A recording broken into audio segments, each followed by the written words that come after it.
Welcome, everybody, to another edition of the Winner's Circle Sports Betting Podcast. I'm Ross Benjamin of rbwins.com, joined today, like every Thursday, by Mr. Doug Upstone of DocSports.com, one of the finest handicappers in the country, from one of the longest-lasting sports betting websites out there in DocSports.com, actually well before the internet they existed.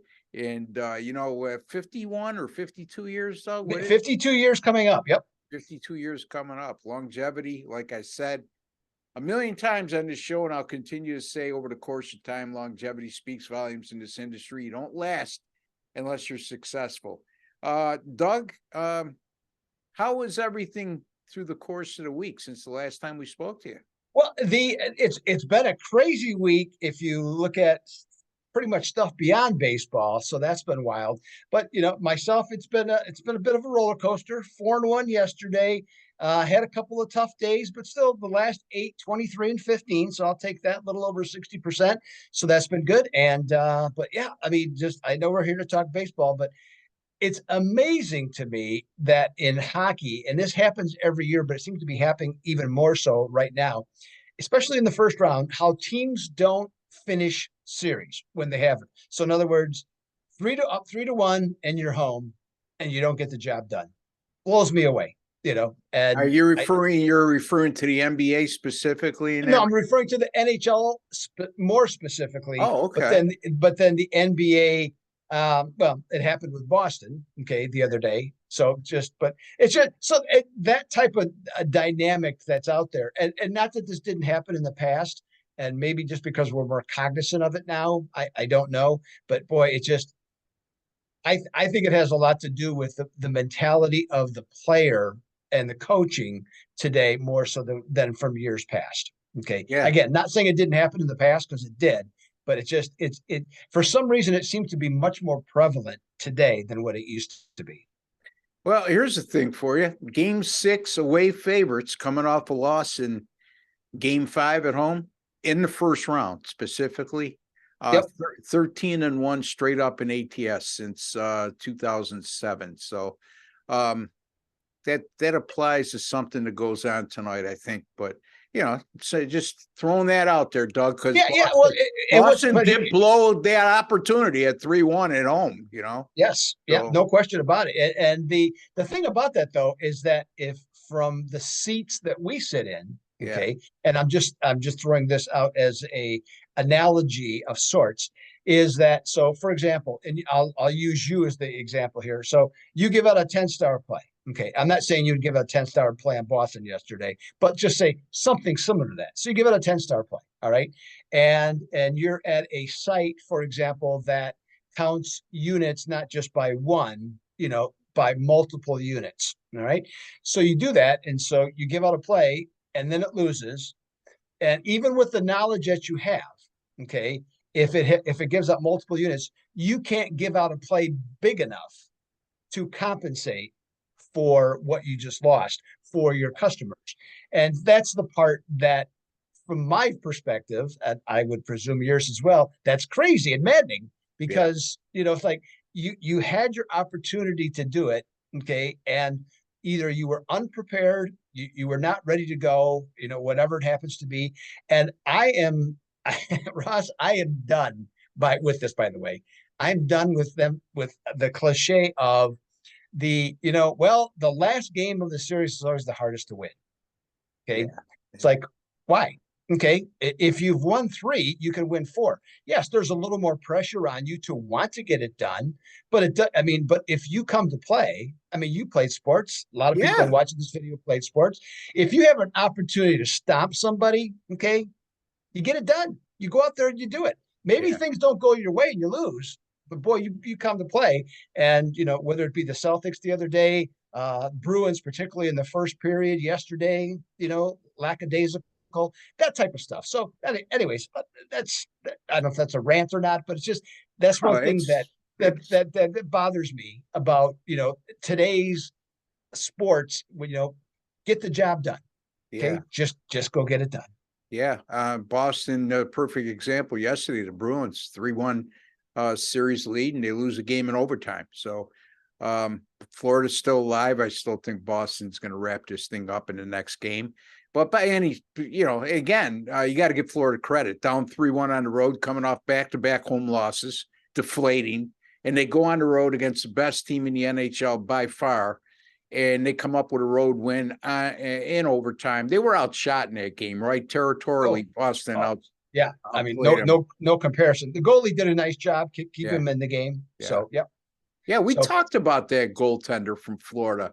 It was they went back to Bobowski. So okay. Yeah. All right. They went back to him, and I think it was at the end of game 3. Yeah, it was at the end of game 3, and then he started the last 2 games. Not so hot the other night. I mean, it wasn't like he was great. Boston took a lot of what I would consider very ordinary shots, so they weren't necessarily difficult shots, but still, I mean, they had plenty of chances to win. And what actually beat them was their defensive errors more than their offensive, capabilities. Anyways, all right, we're talking baseball. So let's touch about baseball. Let's do it. All right. So the first thing though, before I ask you this question, I saw this right before I came on. So I just thought this was funny. Major League Baseball has told the Atlanta Braves they can no longer wear those big hats, those oversized hats. Yeah. They've been using theirs for their home run celebration. Okay. They no longer can do it because it's not a new era hat, which is the official hat of Major League Baseball. So they told them they have to stop using that. I just thought that was funny because I think that the big hats are ridiculously stupid and funny, but and so they've been using them, but now they can't because it's, you always have to protect the brand. So I got a kick out of it. Yeah, I mean, advertising money, I understand from me. Again, you have to think with a business mind on occasion instead of a fan's mind. Right. And, you get a big sponsor like New Era. Yeah. You don't want to cross them, right? It's like, but when Major League Baseball if New Era goes, somebody else will be standing in line. But, right. Absolutely. But from an integrity standpoint, I get it. You know what I mean? Oh yeah, I do too. Yeah, I just thought it was kind of funny. That's just what goes on in the corporate world, so to speak, or I guess the business world in general. So, all right, Ross, I got a couple questions for you here, and so the answer is legit or not legit. Okay. So we got the Pittsburgh Pirates. Phenomenal. I think they won again today. They beat the Dodgers. So I think that puts them at 17-8, I think, so far this year. They lost their best player in O'Neill, their shortstop. Do you think they're legit or do you think they're not legit? I think they're improved. Are they legit in terms of world championship caliber or even playoff? Let's just talk division. Division. I think that they're going to come back to the pack. So I'm going to have to say not legit. Okay. And so you just don't like that. You just think that they're overachieving at this point. Yes. I think eventually, we saw it with their bullpen that imploded the other day. They had been pitching very well out of the bullpen this year, especially recently. They blew that 7-2 lead against the Dodgers the other day. We saw a lot of that from Pittsburgh over the last couple of years. This is definitely an improved ball club, Doug, and I know you're looking just specifically for legit, non-legit. Yeah. And I think they're going to, at the end of the day, they're going to be hovering around 500 before it's all said and done. Okay. I didn't like them much coming into the season, but, I liked how they actually played pretty good baseball at the end of last year. And it just seems like there's a carryover effect that they have going on. Yeah. I think, I thought, I want to say their win total was like 75. Don't hold me to that, but I thought it was right in that range. But, I could see them being a winning team. Okay. Yeah. Overall, not win the division. I wouldn't think so, but okay. So I'm in agreement with you on that. Okay. From that standpoint. Now here's another National League team, St. Louis Cardinals, 9-15, legit, or are they better than that? Legit. The Cardinals can't hit their way out of a paper bag. In my opinion, they lack power. They're getting old. They lost a couple players to retirement. Their pitching staff has been disappointing, and their bullpen leaves a lot to be desired right now. So I would have to say, are they going to go at a pace of 9-15 the rest of the year? No. But again, I think you're going to see them in the same area of Pittsburgh, 500 or a little above. I don't see them being a contender in the NL Central. Although I know that you thought that they would be at the beginning of the year, and it's still early, right, Doug? Right. But I would also say that if I recall our conversation that we had on this show, that you like them just basically out of default because you didn't like the rest of the division. The rest of the division, surprisingly, is playing well, Doug. It is. There's no question about it. I mean, Milwaukee is, can't say it's the biggest surprise. I mean, they have potential. I still think they're going to come back some. I don't trust the consistency of their offense, from that standpoint. The Cubs, I mean, the one thing about the Cubs that, at least if you look at in the window that we've seen so far, I mean, they're like plus 30 in run differential. Wow. I mean, so yeah, they're the games that they've won, they have won decidedly often. And so that's typically a good trait, of a team. Like I said, we're still, it's April the 27th, I think it is. Yeah. 27. So long way to go. But at least from that standpoint, they have looked better, than I think most people anticipated. Cincinnati, but yeah, Cardinals. I agree. I think Cardinals Cubs won again today, buddy. I know, or I think they're in the process of winning again. They're San Diego, winning big. whatever. Yeah. That's what's up with Sandy? Okay. Anyway, I don't want to steal your thunder. No, I know. Yeah. So all right. So let's jump over to the American League. Okay. All right. So Baltimore Orioles. Okay. Tied for second, 16-8. Legit or not legit? Legit. I think that this might be the sleeper of the year. I know that they started to show signs of improvement last year, vast improvement actually. They're off to a great start. They were beneficiaries, if I'm not mistaken, and don't quote me on this, they have played a somewhat soft schedule so far. However, they're beating the teams they're supposed to beat. Their bullpen is vastly underrated, in my opinion. Their hitting is vastly underrated. They play in a hitter's ballpark at Camden Yards. And I think they got the ingredients to stay in this AL East race throughout the course of the year. Because let's face it, Doug. I mean, Tampa Bay's jumped out to the pack. I think that everybody would agree they have lost their last two games, but the Rays aren't going to be able to sustain the kind of winning they're putting up right now. But so I shouldn't say they could stay in I think at the very least, Baltimore is going to be a serious contender come late September for a wild card spot. It would not be, it wouldn't shock me whatsoever, though, if the Orioles are right there with the possibility of capturing an AL East title at the end of the year. But my safe thing would say legit and a playoff contender.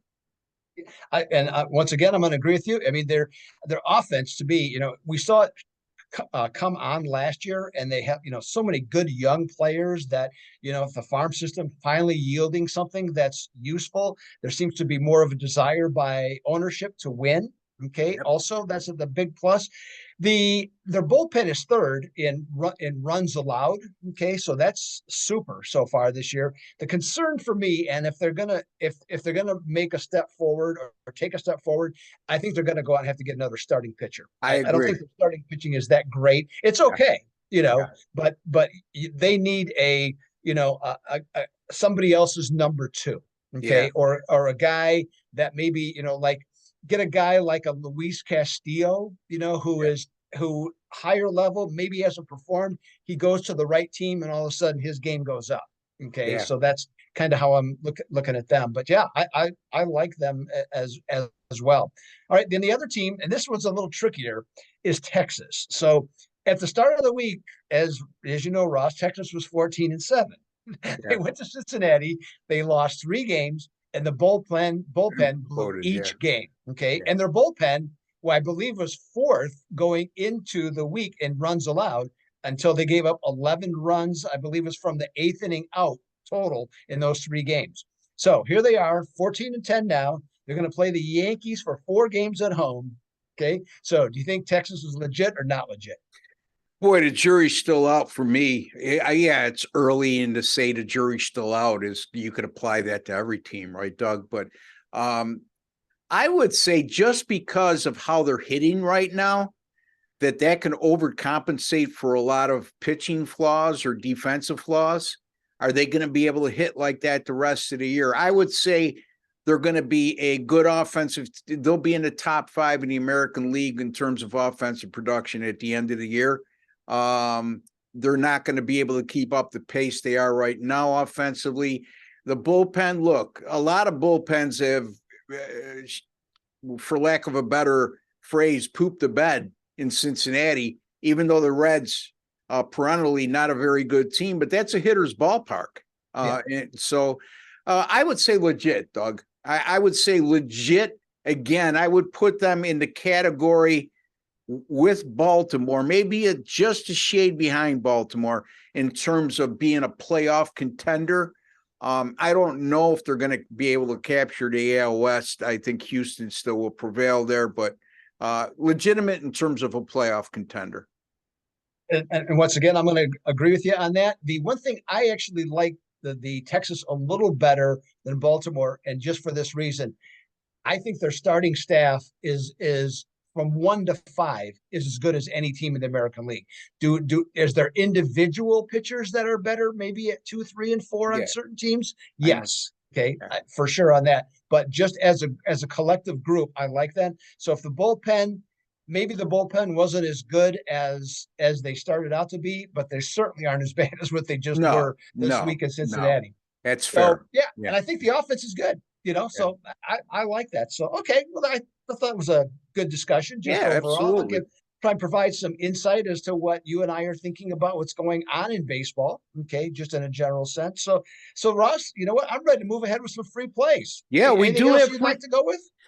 No, I mean, other than what we've seen in the NBA playoffs over the last couple of days, where we've seen a number 8 seed, only the 6th ever, that knocked off a number 1 seed. Boy, here's my question to you, especially a guy that spent some of his life in the Milwaukee area. What do you do with the head coach for Milwaukee? Is his job on the line? I mean, he caught a lot of criticism for lack of use of timeouts and game management yesterday. But boy, oh boy, Doug, you blow 2 double-digit leads in the 4th quarter in games 5 and 6, and not only get upset by the number 8 seed, you lose 4 to 5 games, and you let one player in particular just destroy you. And correct me if I'm wrong, but Miami even lost 2 of their key components in this series. Not going into the series, not that they were out for 1 or 2 games. They lost them for the year within this series and still won it by 4 games to 1.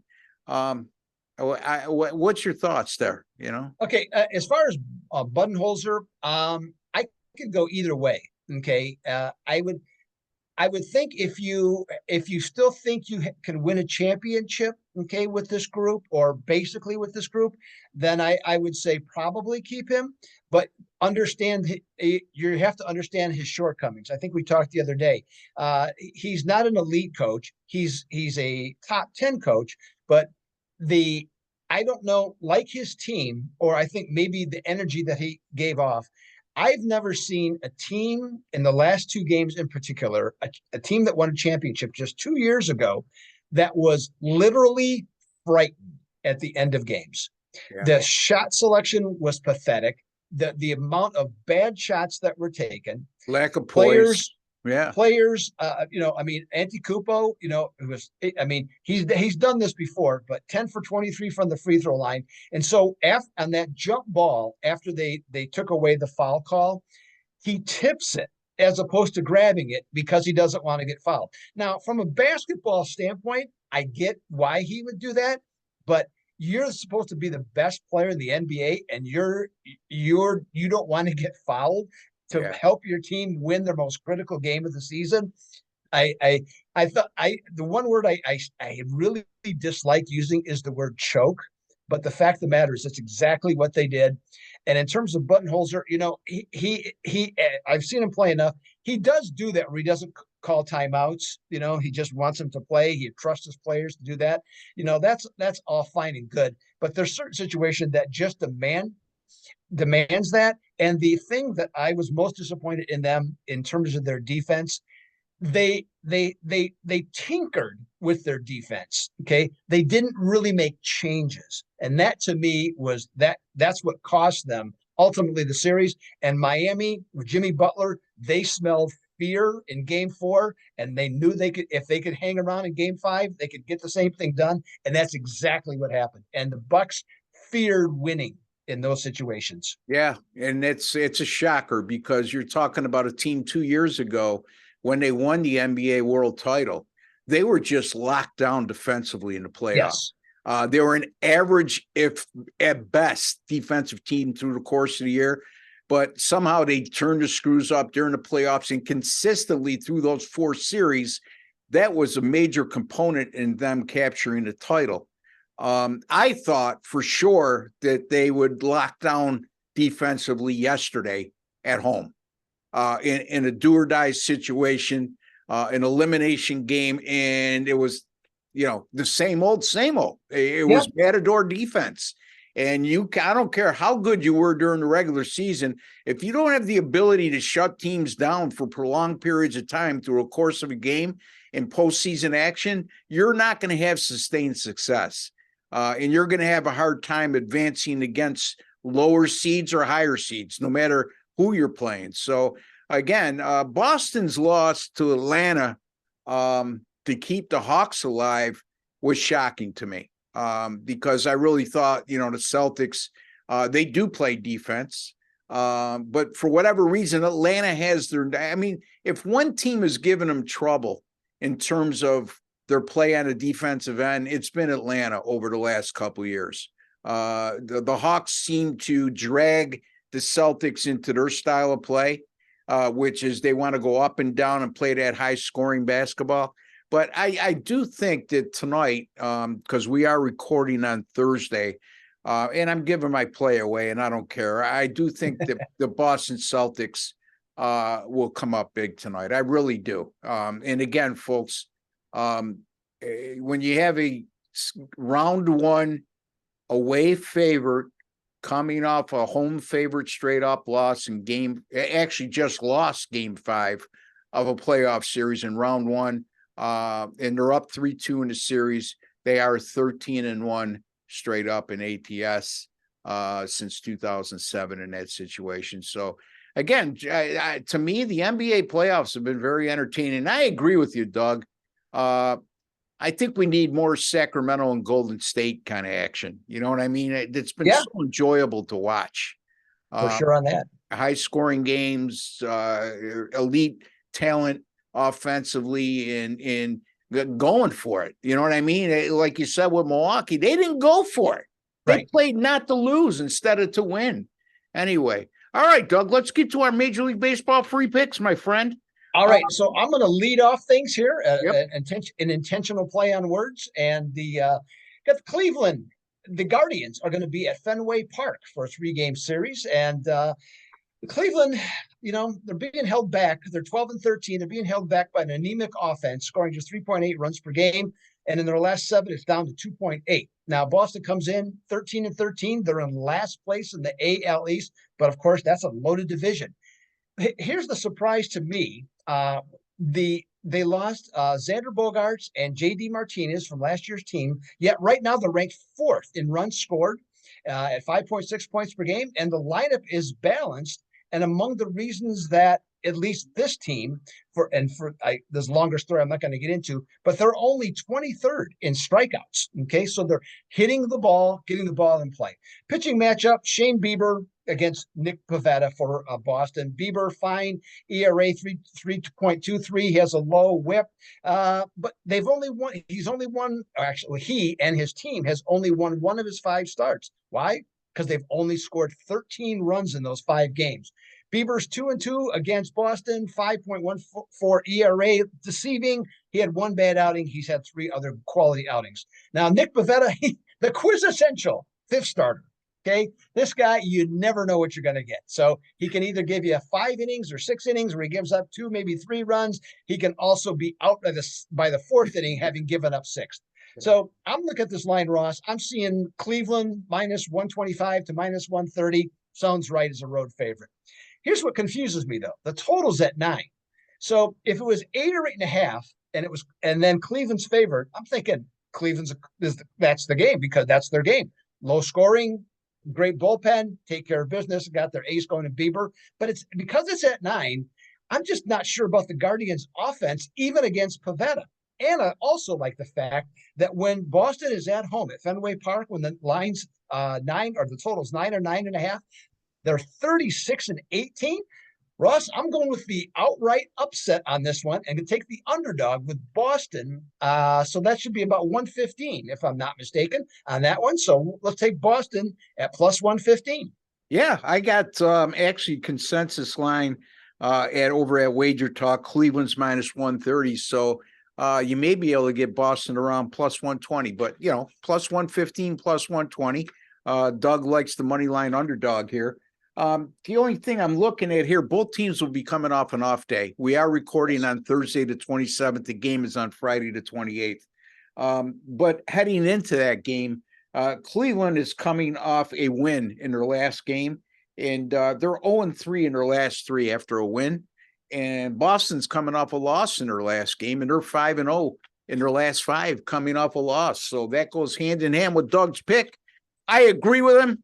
We're going to take the Boston Red Sox minus or plus 120 over the Cleveland Guardians. All right, I'm going to look at an NL East battle. The Atlanta Braves and the New York Mets game will be taking place at Citi Field in New York, 7 p.m. Eastern time. Both of these teams will be playing today, so keep that in mind, folks. We're recording 24 hours in advance as opposed to Boston and Cleveland, who have today off. These teams are completing series against other teams today, and this will be game 1 of the series tomorrow. Max Fried gets a start for the Atlanta Braves, and Fried 3 starts this year, an 0.60 ERA, starting to look like he's rounding into form. That pitcher we saw who came up, took Major League Baseball by storm in his rookie year, got injured, slowed him down a little bit, but boy, I like this kid, Doug. I'll get your thoughts on him later. The Atlanta Braves to start the year, Doug, 10-2 on the road. Impressive. And their bullpen on the road has been a key component to that success with a 1.73 ERA and an 0.91 whip as a staff. David Peterson gets a start for the New York Mets, and he's one of those guys like Pivetta. Once in a while he throws in a gem and then he'll come back with 2 clunkers. Well, Pivetta this year, 1-4 in his team starts, Peterson, 1-4 in his team starts this year with a 7.36 ERA and a 1.64 whip. And here's the thing that bothers me the most. He's allowed 7 home runs in just 25 2/3 innings pitched this year. And this is an Atlanta team, as we well know, power-laden lineup. They've hit 40 home runs in their first 25 games, and they're going to be going up against a southpaw and David Peterson, who's given up the gopher ball quite often early on. Fried, 16 career starts versus the Mets, 3.02 ERA, 1.20 whip. 5 versus the Mets last year with a 2.79 ERA, so he's got great history there. Atlanta 64-24 since 2021 as a road favorite of minus 125 or greater, which disqualifies because right now they're a minus 135 money line favorite.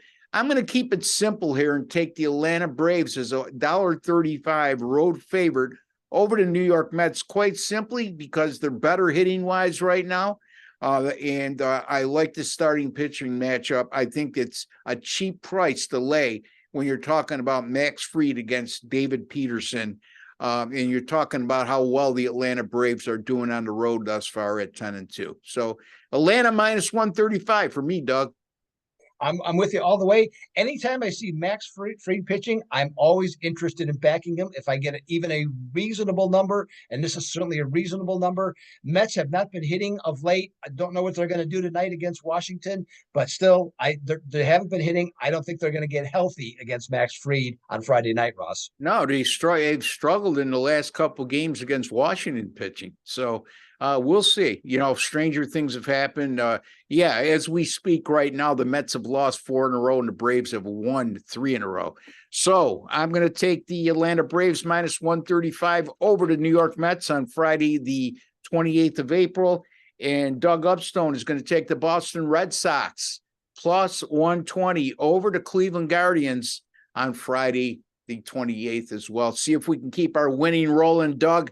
But real quickly, we got about 2 minutes left. Yep. Fill the folks in about what you may have coming up and how well you've been doing of late, or anything else you want to fill them in. I'll get right to it here. Had a twin killing yesterday in the NBA, so had a couple there. So that takes me to 35 and 23. So I should be 36 and 23. So continue to be on a nice roll with the NBA. So I'm going to have more NBA selections passing on tonight. But I'm looking at the weekend card. Got some stuff definitely coming up there.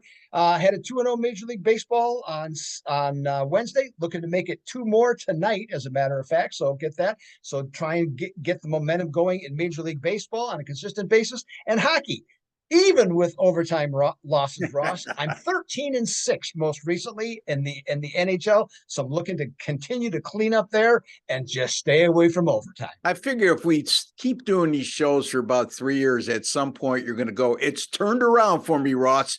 My overtime record over the last year is 76 and 20. But I tell you what, I don't know what you like to drink, but it's obviously working. Anyway, gotta love Doug Upstone. You could find me at rbwins.com. Hit a nice baseball winner yesterday on the San Francisco Giants minus 106.